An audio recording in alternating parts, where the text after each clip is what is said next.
It didn't seem very long before we were at another arch. Passing through it brought us into a small courtyard garden of red roses and white trumpet lilies.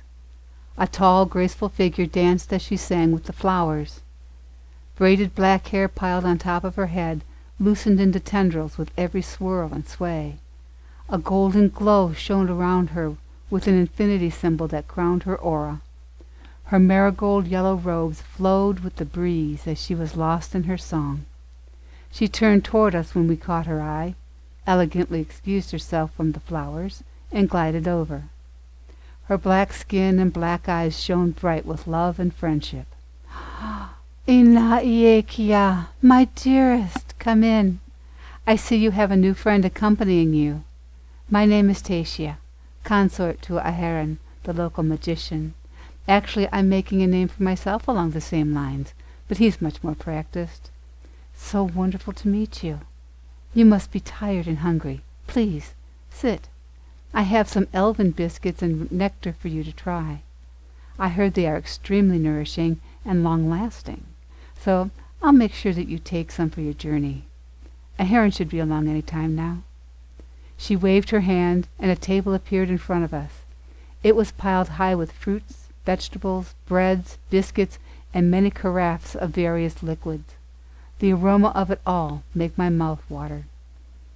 As we sat under an arbor of red roses enjoying the refreshments and light casual conversation, a young man dressed in a white robe, with a red coat, flying in on a winged horse, landed to greet us.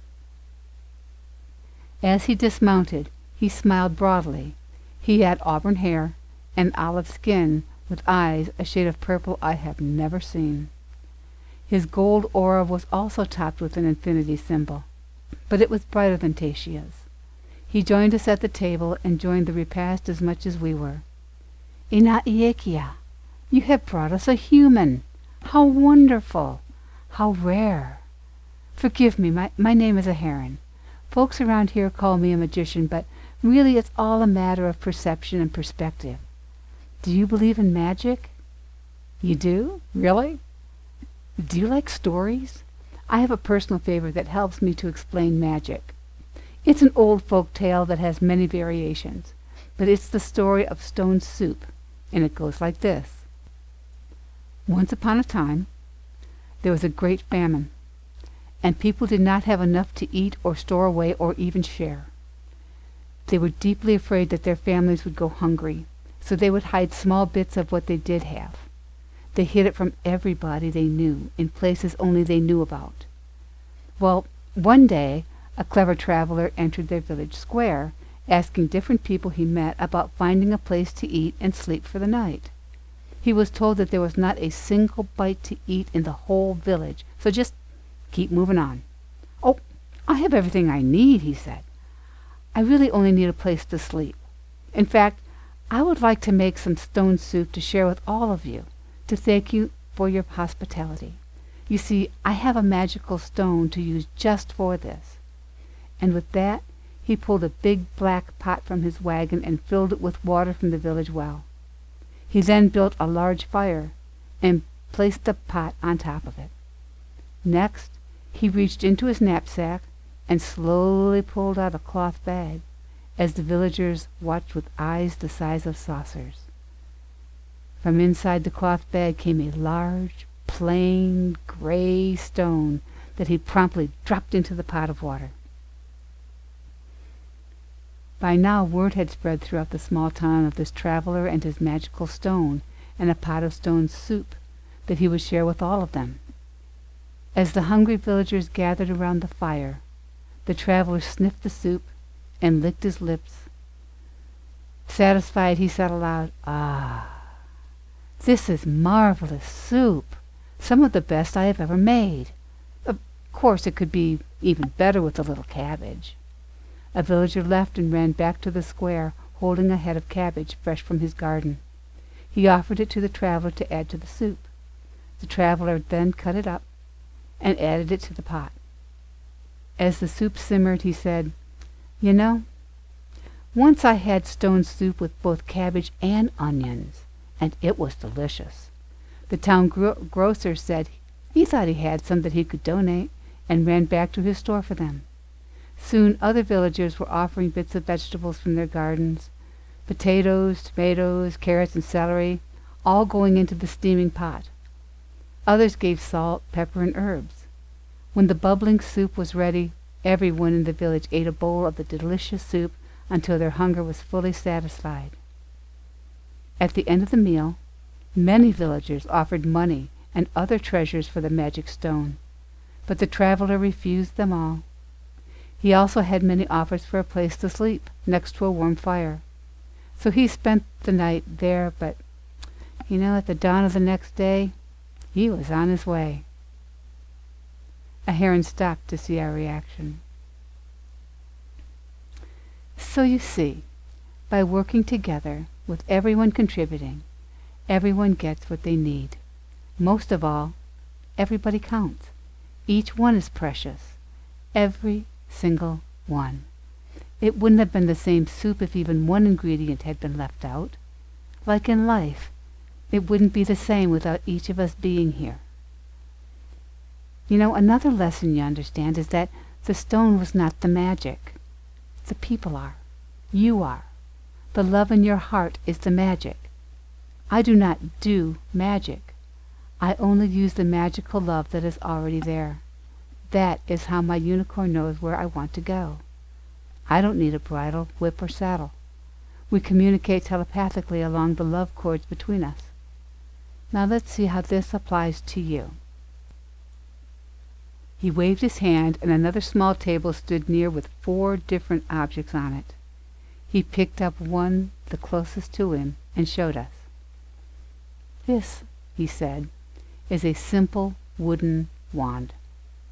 Let it represent the spiritual portion of your being, the passions, the fire, and the spark of creativity that spur you into action following your heart's guidance. And this is a simple cup. Let it represent your emotions that flow like the liquid it could hold, passive and nurturing emotions that allow you to be kind to yourself first, and then letting that kindness flow to others. Now next we have a small sword, representing the actions you take, especially with passion and creativity, showing enthusiasm and conviction. Is the thinking, more analytical and logical part of yourself. And last, we have this plate with a 5-pointed star that represents your physical body. It is how you move through and experience your reality. See, all of these objects is part of the whole of you specifically. It's quite apparent that you could not be who and what you are with any one of these parts missing. If I spun this wooden wand, your spirit, the cup, your emotions, the sword, your actions, and the plate, your body, together they would look like you, and only you. He smiled and softly inquired, So where do you acquire your magical love? A magical love store? How does your magical love make you feel? Forgiving? Softly connected to every living being? How do you express your magical love to others or to yourself? What do you think about your magical love? As divine or human or both? Where do you store your magical love? In a pocket or a book? Or your heart at the ready? How do you feed your magical love? With the love of others and yourself? Is it the same as your magical heart light? Please, answer these for yourself and to yourself. It's important that you know the answers, for the next question is, how do you use your magical love as a resource? Do you hoard it and use it only for special people or special occasions? Do you let it flow through every moment, every thought, every word and action? That is the goal. That is what gives the flowers voice, and Tasia sings along with them. Our blessing to you is resourcefulness. These are things to ponder as you climb the next set of stairs. He looked away, and with a wave of his hand, another set of glowing white opal moon stairs appeared. Here are the next steps towards the fulfillment of your goal. The full moon is still in the middle of the step, but it is surrounded by fire opals that represent concentration, expansion, creative initiatives, and the conscious mind. The sunset tones of the marigolds and yellow pots symbolize fiery passion and persistence. They will help you as you climb towards your goal. Remember to always step on the moon. Best of luck to you. Tasia gave us a package of elven biscuits and bottles of the elven nectar for our travels. We hugged each other before Yekia and I continued on.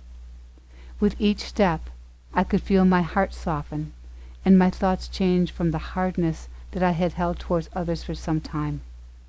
There was a lightness and a relief from the burdens of those heavy thoughts and feelings. Could it be my own magical love doing its work on myself? I also noticed that, once I softened my heart, I could hear the marigolds sing, a soft, rhythmic chant that I still hear in my dreams, a song to uplift and inspire me along a path of expanded love and understanding.